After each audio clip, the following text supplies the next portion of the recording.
ఆరోగ్యాభిలాషులందరికీ నమస్కారం. రోజు చెప్పబోయే అంశం ఏంటంటే, మనకు ఈ యొక్క షుగర్ వ్యాధి యొక్క ఎప్పుడు వచ్చిందని తెలుసుకుంటాం. అయితే ఎంత షుగర్ మన బ్లడ్లో ఉంటే షుగర్ వచ్చిందని నిర్ధారిస్తారు. ఆ విషయాన్ని గురించి ఈరోజు తెలుసుకుందాం.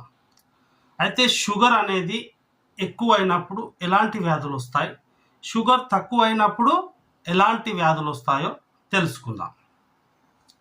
అయితే ఈ యొక్క షుగర్ లెవెల్స్ అంటే చక్కెర స్థాయిలు డయాబెటీస్లో ఏ విధంగా ఉంటాయి అనే విషయాన్ని కూడా మనం వీడియోలో చర్చించుకుందాం.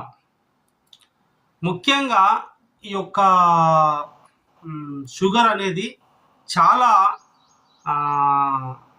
ఇప్పుడు వేధిస్తున్నటువంటి సమస్య.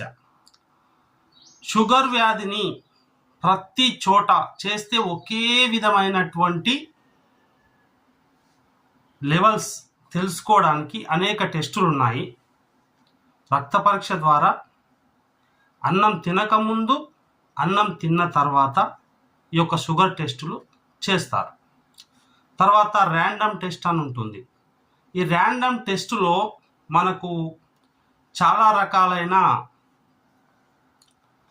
షుగర్ ఇంత స్థాయిలో ఉందనేది తెలియజేస్తుంది. అలాగే చూసుకున్నట్టయితే ఇంకా మనం ముందుకు వెళ్తే అమెరికా వాళ్ళు ఒక నివేదిక ప్రకారం ఇంత స్థాయి చక్కెర మీ యొక్క షుగర్ స్థాయి రక్తంలో ఉన్నట్టయితే వాళ్ళు ఒక సూచించారు. ఇంత లెవెల్ వస్తే 126 తినక ముందు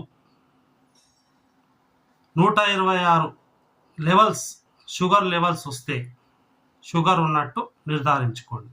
తిన్న తర్వాత 200 మినిమం 196 ఉంటే షుగర్ ఉన్నట్టుగానే భావించాలి. అయితే ఈ యొక్క షుగర్ మనకు ఎంత ఉండాలి, ఎంత ఉండకూడదు అని తెలుసుకున్నాం. 100 ఉన్నట్టయితే మీరు అసలు ఏ విధమైనటువంటి డయాబెటీస్ లేకుండా ఉన్నట్టు నిర్ధారణ చేసుకోవాలి. మరి షుగర్ను ఎక్కువ అవడం వల్ల వచ్చే నష్టాలేంటి, షుగర్ తక్కువ వల్ల వచ్చే నష్టాలేంటి అంటే, మన శరీరంలో యావరేజ్గా 200 లెవెల్స్ ఉంటే మనకు వచ్చే వ్యాధులు చాలా ఉన్నాయి. ముఖ్యంగా డయాబెటీస్ షుగర్ లెవెల్స్ 200 వచ్చినట్టయితే వచ్చే వ్యాధులు దమ్ము, ఆస్తమా, మలబద్ధకం. ఈ వ్యాధులు అయితే ఖచ్చితంగా చూస్తూ ఉంటాం.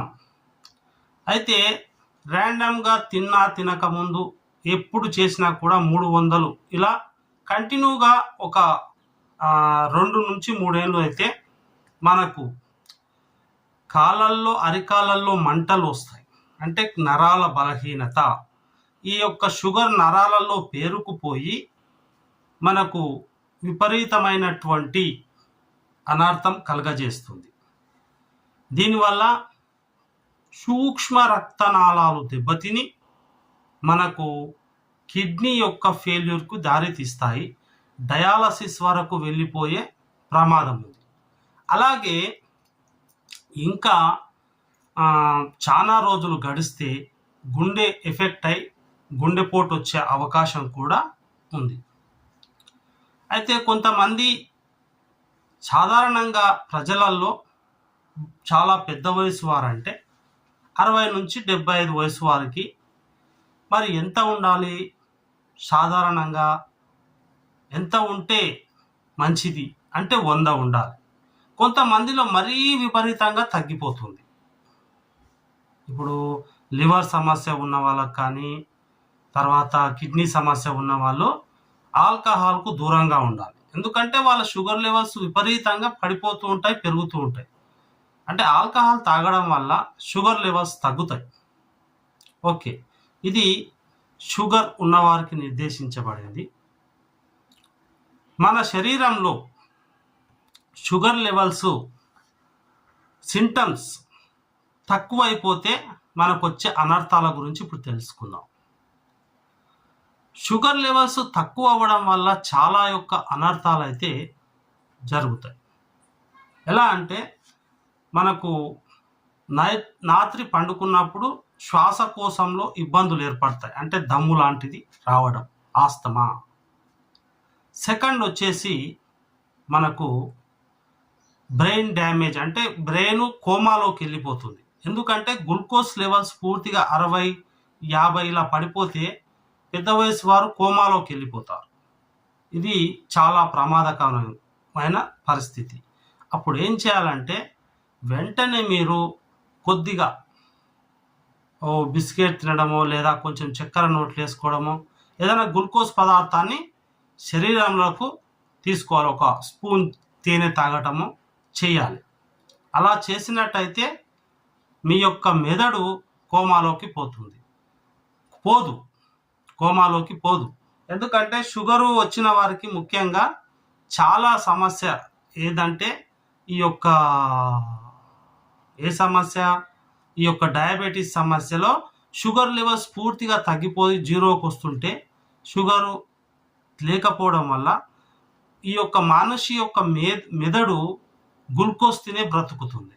కాబట్టి షుగర్ లేకుంటే కోమాలో పోయే పరిస్థితి ఉంది.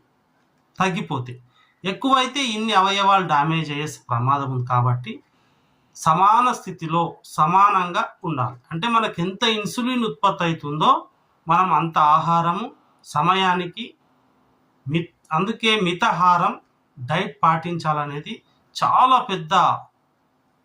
ఇందులో డయాబెటీస్ వచ్చిన వారికి మనం ఏ పనులు తినాలి, ఏ టైంలో ఎలా తినాలి, వాటి గ్లూకోజ్ శాతం ఎంత, అవన్నీ తెలుసుకొని ఆహారం తీసుకోవడం చాలా అవసరం.